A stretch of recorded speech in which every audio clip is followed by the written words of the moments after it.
అందరికీ నమస్కారం.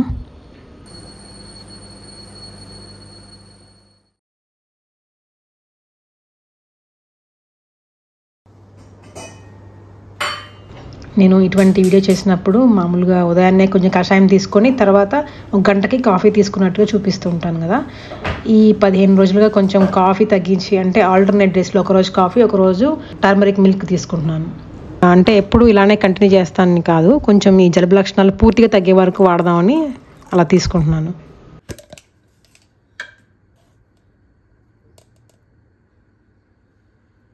ఇప్పుడు నేను దాంట్లో వేసిన టర్మరిక్ పౌడర్లోనే అశ్వగంధ, ములేతి, పిప్పలి, పెప్పర్ పౌడరు, సొంటి ఇవన్నీ ఉన్నాయి. అందుకే ఇంకా మళ్ళీ విడిగా కషాయం తీసుకోలేదు.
ఈరోజు నేను ఉదయం అల్పాహారంలో ఓవర్ నైట్ ఓట్స్ తీసుకుంటున్నాను.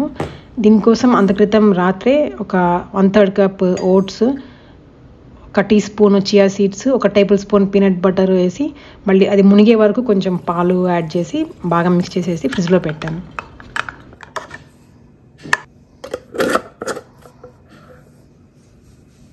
ఇవాళ ఉదయం అల్పాహారంలో ఓవర్ నైట్ ఓట్స్ తీసుకుంటున్నాను. ఇది ఒకటే ఇద్దరి కోసం చేశాను. చెప్పాలంటే ఈ 1 వీక్ మమ్మల్ని ఓవర్ నైట్ ఓట్సే కాపాడింది. ఎందుకంటే గ్యాస్ అయిపోయింది. అసలు మాకు యూజువల్గా సంవత్సరానికి ఒక 2 గ్యాస్ సిలిండర్స్ సరిపోతాయి. ఎక్కువగా ఈ నైట్ పూట వండేది ఉండదు. సాటర్డే సండే ఫామ్లో ఉంటాం కాబట్టి అక్కడ ఒక సిలిండర్, సంవత్సరానికి అక్కడ ఒకటి సరిపోద్ది. ఓవరాల్గా ఒక 2.5 సిలిండర్స్ వాడతాం అంతే. ఈసారి ఏమైందో ఏంటో కానీ అసలు గ్యాస్ బుక్ చేయడమే మర్చిపోయాం మేము. ఇంటికి వచ్చి చూసుకునేసరికి గ్యాస్ లేదు. బుక్ చేస్తేనేమో 15 days వరకు గ్యాస్ రాదని చెప్పారు. ఇంకా చూడండి, ఇండక్షన్ స్టవ్ ఉంది, కాకపోతే నేను ఎప్పుడైతే వండాలనుకుంటున్నానో అప్పుడే పవర్ ఉండకపోవడం అలా జరిగిందనమాట. ఫస్ట్ టైం అసలు ఎంత ఇబ్బందిగా అనిపించిందో. కానీ అది కూడా ఎక్స్పీరియన్స్ అవ్వాలి. ఇప్పుడు అన్ని సౌకర్యాలు ప్రతిసారి ఉంటే ఏముంది. అందుకే అది కూడా నేను మంచిగానే తీసుకున్నాను.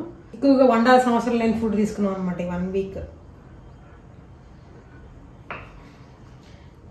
ఏంటో అండి, ఈ మంత్ అసలు ఫస్ట్ ఈ మంత్ బిగినింగ్ నుంచే నాకు కొంచెం ఇబ్బందిగా అనిపించింది. స్టార్ట్ అవడమే జ్వరంతో స్టార్ట్ అయింది. సరే జ్వరం వస్తే వచ్చిందిలే అని చెప్పి అనుకునే లోపు వీడియో తీసారు కదా, ఆ వీడియో మొత్తం ఫైల్స్ అన్నీ పోయినాయి.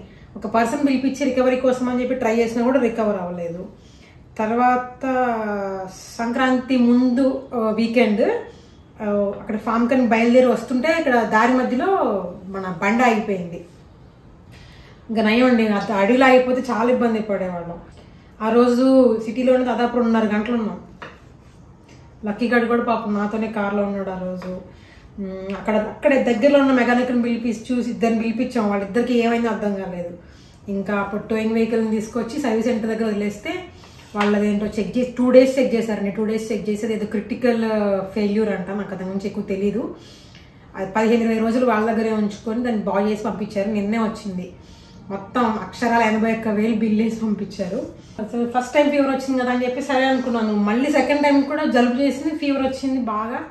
ఏదో రాకరాకే వచ్చింది కదా, ఎక్కువ రోజులు ఉందేమో అనుకున్నాను. ఇంకా మొత్తానికి అయితే ఈ మంత్ అంతా ఇట్లా గడిచిపోయింది. కానీ ఒకటి అనిపించిందండి, ఆ రోజు మేము కనుక ఆ కార్లో దారిలో వెళ్ళి ఉంటే ఏమో ఏదైనా ఒక ప్రమాదాన్ని మాకు దేవుడు తప్పించాడేమో అని అనుకున్నాను నేను. మాకు ఒక్కొక్కసారి అనిపిస్తుంది మనం ఎంత ట్రై చేసినా సరే అసలు ఆ పని అస్సలు జరగదు, ఎంత ప్రయత్నించినా సరే. నా లైఫ్లో నేను చాలాసార్లు అట్లా ఎక్స్పీరియన్స్ చేశాను. ఎన్నిసార్లు చేసినా సరే అది జరగదు. కానీ కొంచెం బాధ అనిపిస్తుంది జరిగినప్పుడు, మనం ఎంత కష్టపడి ప్రయత్నించినా సరే. కానీ కొన్ని రోజులు అయిన తర్వాత అది జరగనందుకే మనం చాలా హ్యాపీ ఫీల్ అవుతాము. నేను అట్లా దేవుడికి థ్యాంక్స్ చెప్పుకునే సందర్భాలు చాలా ఉన్నాయి. కారు రిపేర్ వచ్చినప్పుడు కూడా నేను కొంచెం బాధపడ్డ మాట వాస్తవమే, కానీ ఏదైనా మనం మంచిగా జరిగింది అనుకో. కానీ నా దృష్టిలో మన లైఫ్లో మనతో పాటు ఉండే మనుషులకి మనం ఎంత వాల్యూ ఇస్తామో, మనం రోజు వాడే వస్తువులకి, ఎందుకంటే ప్రతిరోజు ఉదయం లేచిన దగ్గర నుంచి మనకు ఉపయోగపడేవి మన వస్తువులే. మనం వాటిని గౌరవించి జాగ్రత్తగా చూసుకుంటేనే అవి మనకు సక్రమంగా ఉపయోగపడతాయి. ఏమో వాడిని మా కార్ని మేము సరిగ్గా చూసుకోలేదేమో, ఏదైనా ఒక చిన్న నిర్లక్ష్యం చేసామేమో అనిపించింది. యాక్చువల్గా మేము ఫామ్కి వెళ్ళి వచ్చిన ప్రతిసారి మేము వాడికి థ్యాంక్స్ చెప్తాం అనమాట. మా ఇంట్లో ఒక మెంబర్లానే చూస్తాము. ఏదైనా మా వాళ్ళకి చిన్న నిర్లక్ష్యం జరిగిందేమో, అందుకే రిపేర్ వచ్చిందని కూడా అనుకున్నాము. సారీ చెప్పాను. నేనైతే రాగానే వెళ్ళి చూసుకొని వచ్చాను అనమాట.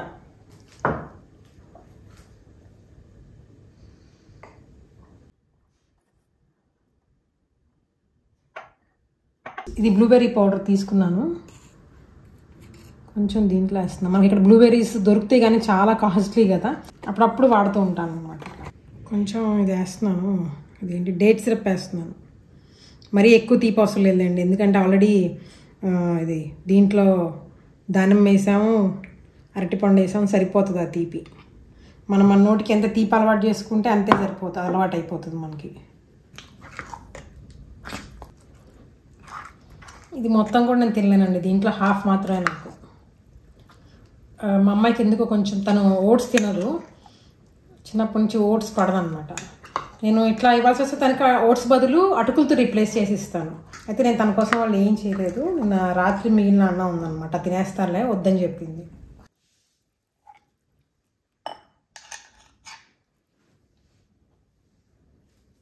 ఇంత ఎప్పుడు హెల్తీ ఫుడ్ తీసుకునే నాకు ఇంత ఎందుకు ఆరోగ్యం వచ్చిందో నాకు అర్థం కాలేదు.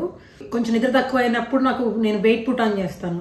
యూజువల్గా జ్వరం వచ్చినప్పుడు బాగా రెస్ట్ తీసుకోవటం వల్ల, నిద్రపోవటం వల్ల ఒక 2 కేజీలు వెయిట్ తగ్గాను. సో ఫుడ్ వల్ల మాత్రం నా వెయిట్ పెరిగే ఛాన్సే లేదు. ఏదన్నా పెరిగింది అంటే నాకు నిద్రలేమి వల్ల సమ్హౌ నాకు నా బాడీ వాటర్ ఎక్కువ రిటైన్ చేస్తుందేమో నేను అనుకుంటున్నాను. అంతే రీజను. ఎప్పుడైతే నిద్రపోతానో అప్పుడు వెయిట్ తగ్గిపోతూ ఉంటాను. అందుకే మధ్య ఏం చేస్తున్నానంటే మరీ చీకటితో తొందరగా నిద్ర లేకుండా కొంచెం ఆలస్యంగా నిద్ర లేస్తున్నాను, ఎక్కువ రెస్ట్ తీసుకుంటున్నాను. యాక్చువల్గా ఇది నా గురించి ఎంఫసైజ్ మాట్లాడడం అనేది కాదు, జనరలైజ్ చేసి చెప్తున్నాను అనమాట. అందరూ హెల్తీ ఫుడ్ తినడానికే ట్రై చేస్తుంటారండి, నేననే కాదు, చాలామంది అందరూ ఈ మధ్య హెల్త్ కాన్షియస్గా ఉంటున్నారు, చాలామంది ఆరోగ్యకరమైన ఆహారం తింటున్నారు.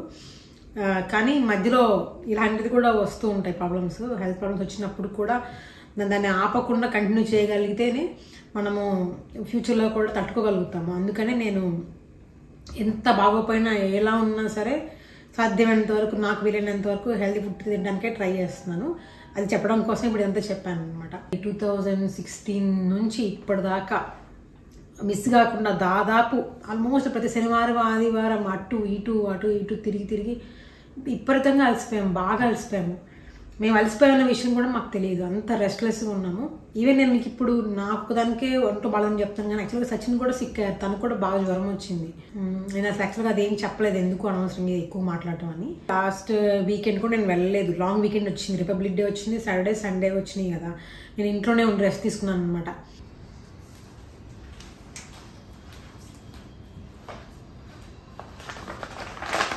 ఇవాళ లంచ్లోకి నేను herb rice with creamy vegetables తయారు చేస్తున్నాను.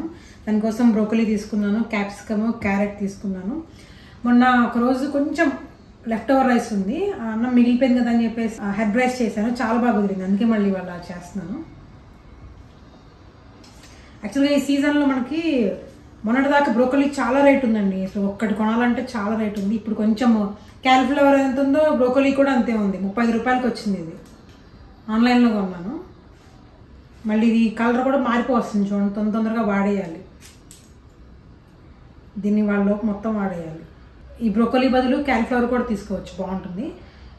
ఇది క్యారెట్, మష్రూమ్స్ తీసుకోవచ్చు, creamy mushroom soup with herb rice కూడా చాలా బాగుంటుంది. అది క్రీమీ అంటే ఏం లేదండి, నేను వైట్ సాస్ పాస్తా తయారు చేస్తాం కదా, దానికోసం వైట్ సాస్ చేస్తాం కదా, అదే అన్నమాట, ఆల్మోస్ట్ అలానే ఉంటుంది.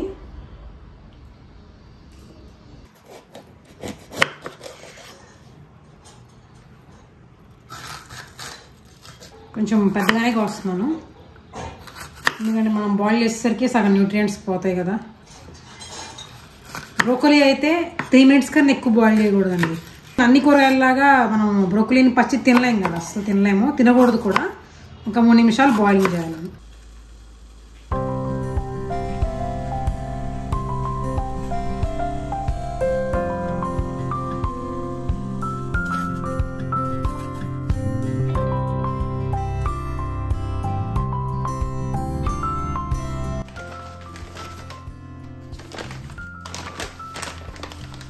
ఇప్పుడు నేను ఆ కవర్లోంచి తీసింది ఒకటి కొత్తిమీర, ఇంకోటేమో చూడటానికి స్ప్రింగ్ ఆనియన్స్ లాగా ఉంది కదా, అది గార్లిక్ చైవ్స్.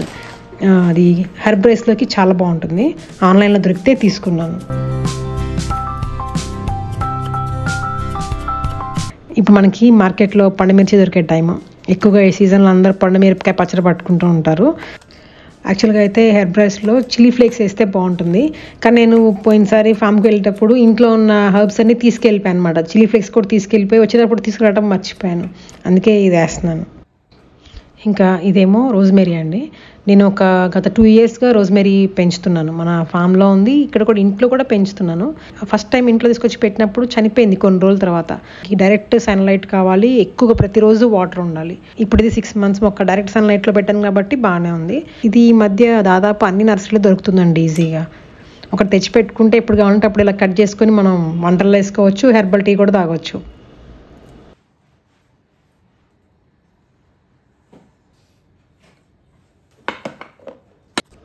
ఇంకా ఇదేమో ఆరిగానో. మొన్న ఆన్లైన్లో కూరగాయల కోసం చూస్తుంటే ఇది కనిపించింది. సరే, ఫస్ట్ టైం అనమాట ఆరిగానో దొరకటం.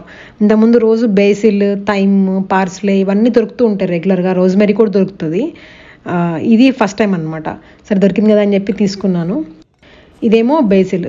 ఇది కూడా వాటర్లో పెట్టాను. బేసిల్కి అయితే ఖచ్చితంగా వచ్చేస్తుందండి, రూట్స్ ఈజీగా వచ్చేస్తాయి. నేను ఆల్రెడీ ఇంతకుముందు చాలాసార్లు పెట్టాను. కాకపోతే మన ఫామ్లో బేసిల్ ఉంది, అది వేరేదన్నమాట. రకరకాల బేసిల్ ఉంటాయి, అందుకే ఇది కూడా సరి పెట్టాను.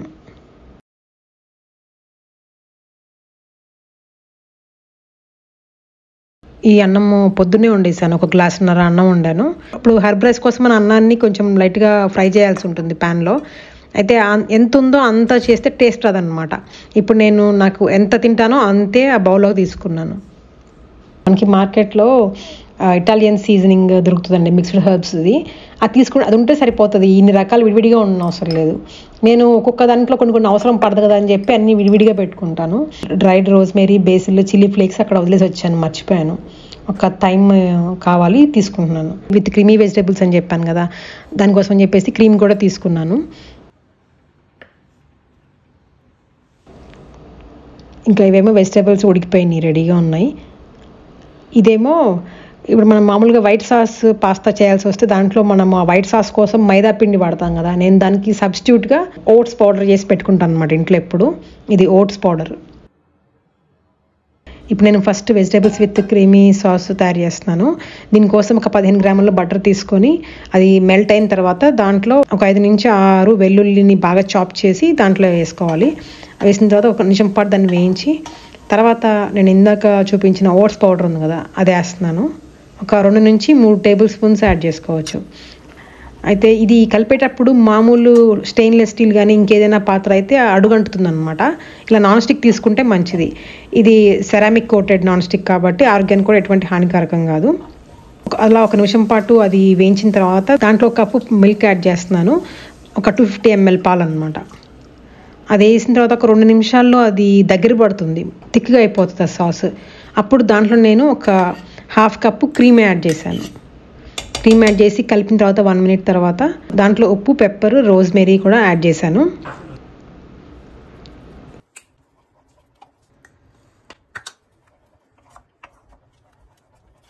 తర్వాత దాంట్లో వెజిటేబుల్స్, ఉడకబెట్టిన వెజిటేబుల్స్ యాడ్ చేసేసాను.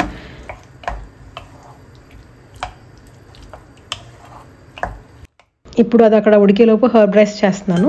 దీనికోసం ఫస్ట్ కొంచెం ఆయిల్ తీసుకోవాలి, 1 టేబుల్ స్పూన్ అంత ఆయిల్ తీసుకోవాలి. ఇప్పుడు దాంట్లో ఫస్ట్ చాప్ చేసి పెట్టుకున్న వెల్లుల్లిపాయలు వేయాలి. 5-6 వెల్లుల్లి రెబ్బలు తీసుకుంటే సరిపోతుంది. తర్వాత పండుమిర్చి తీసుకున్నాను. అది వేయించిన తర్వాత దాంట్లో రైస్ వేసేస్తున్నాను.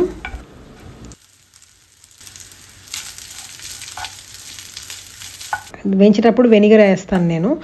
ఆ వెనిగర్ వేసినా వేయకపోయినా పర్వాలేదు, దీంట్లో నేను ఇప్పుడు రెడ్ వైన్ వెనిగర్ తీసుకున్నాను. మామూలు వెనిగర్ వేసినా పర్లేదు, కొంచెం లైట్గా ఒక ట్యాంజీ టేస్ట్ కోసం అనమాట, అంతే. అది వేయకపోయినా ఏం కాదు. ఉప్పు మళ్ళీ బాగా మిక్స్ చేసిన తర్వాత దాంట్లో ఈ గార్లిక్ చైవ్స్, ఇంకా కొత్తిమీర, మిగిలిన ఆరిగానో, బేసిల్ ఇవన్నీ ఉన్నాయి కదా, అవన్నీ యాడ్ చేసేసాను.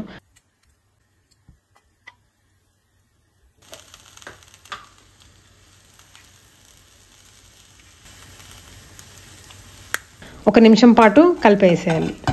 ఇంకంతే, అయిపోయినట్టే. ఈజీ అనమాట, చాలా simple.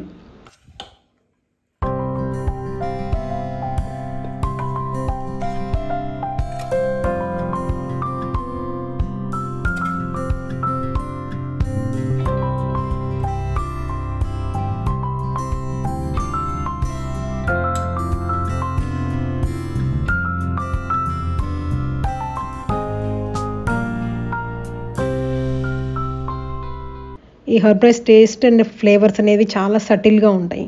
Strong flavours, strong taste ఏమి ఉండదు, సింపుల్గా ఉంటుంది అనమాట. దీన్ని మనం మన పులిహోర లాగా ఎక్కువ తినలేము, కొంచెమే తినగలుగుతాము. అది కూడా చాలా వేడిగా ఉన్నప్పుడు మాత్రం తినగలుగుతాము.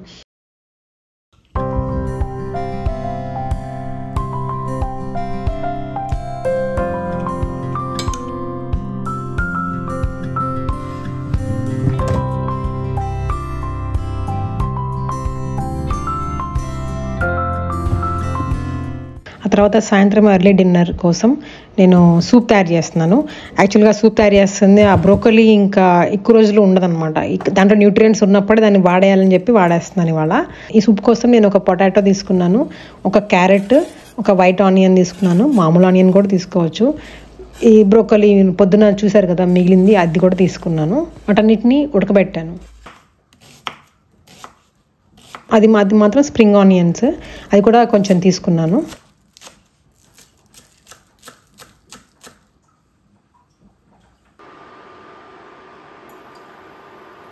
ఒక టేబుల్ స్పూన్ అంత నూనె తీసుకొని దాంట్లో ఫస్ట్ ఉల్లిపాయ ముక్కలు వేసాను. అది ఒక 2 నిమిషాలు వేయించిన తర్వాత, అంటే అవి క్యారమలైజ్ అవ్వకూడదండి, అవి ఎలా ఉన్నాయో అలానే ఉండి కొంచెం మగ్గినట్టు అవ్వాలంతే.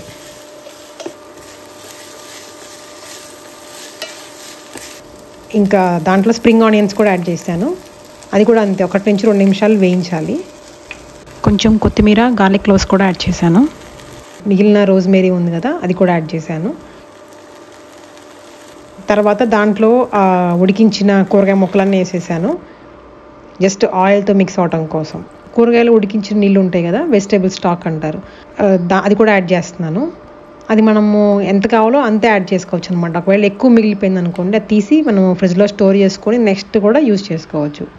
ఏదైనా కూరలు చేస్తుంటే ఆ కూరలో కూడా ఆ స్టాక్ యాడ్ చేసేసుకుంటే మనకి ఆ న్యూట్రియంట్స్ పోకుండా దాంట్లోనే ఉంటాయి. అంటే మాకు ఆ సూప్ క్వాంటిటీ ఎంత కావాలో అంతే వాటర్ యాడ్ చేశాను. ఒక నిమిషం అట్లా బాయిల్ వచ్చిన తర్వాత తీసేసాను. తర్వాత దాన్ని ఇమర్షన్ బ్లెండర్ యూజ్ చేసి మొత్తం బ్లెండ్ చేశాను. తర్వాత పొద్దున యూజ్ చేయగా మిగిలిన క్రీమ్ ఉంది కదా, ఆ హాఫ్ క్రీమ్ దీంట్లో యాడ్ చేసేసాను. మామూలు మిక్సీలో మనం ఇలాంటి ఇంత వేడిగా ఉన్న లిక్విడ్ పదార్థాలు ఎప్పుడు వేసి బ్లెండ్ చేయకూడదు, తెలిసే ఉంటుంది. ఆవిరికి మూతంతా పైకి వచ్చేసి మొత్తం పైకి చిందే అవకాశం ఉంటుంది, జాగ్రత్తగా ఉండాలి. మళ్ళీ బ్లెండ్ చేసిన తర్వాత దాన్ని స్టవ్ మీద పెట్టి ఒక నిమిషం దాంట్లో ఒక టేబుల్ స్పూన్ పెప్పరు, సరిపడినంత ఉప్పు వేసి మిక్స్ చేసుకోవాలి. చాలా అంటే చాలా సింపుల్ అండి, ఇది ఎంత ఈజీగా అయిపోతుందంటే.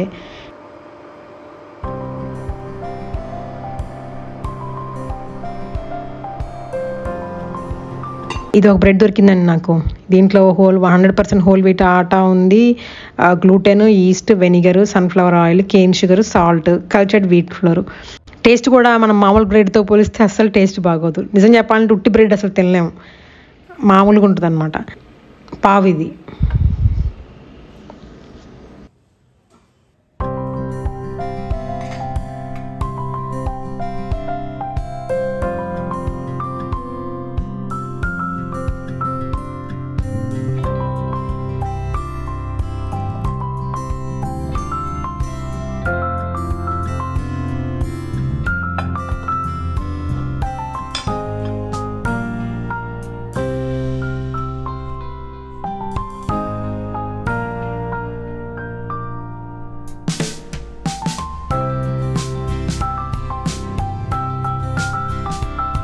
ఈ సూప్ని చాలా సింపుల్గా క్విక్గా తయారు చేసుకోవచ్చు అండి. మనకు ఆ రోజు ఏ కూరగాయలు అవైలబుల్గా ఉంటే వాటితో ఈజీగా చేసేసుకోవచ్చు. ఇది తిన్న తర్వాత చాలా హెవీగా అనిపిస్తుంది, చాలాసేపటి వరకు అసలు ఆకలి అవ్వదు. తొందరగా సింపుల్గా అయిపోతుంది కాబట్టి మనం వారంలో కనీసం ఒక 2-3 సార్లు తీసుకోవచ్చండి. ఏం చేసుకోవాలి రోజు నైట్ పూట అని వెతుక్కోవాల్సిన అవసరం లేకుండా ఈజీగా అయిపోతుంది. టేస్ట్ కూడా చాలా బాగుంటుంది. మనకి థిక్గా అనిపిస్తే కొంచెం వాటర్ ఎక్కువ యాడ్ చేసుకుంటే కూడా పల్చగా కూడా బాగుంటుంది.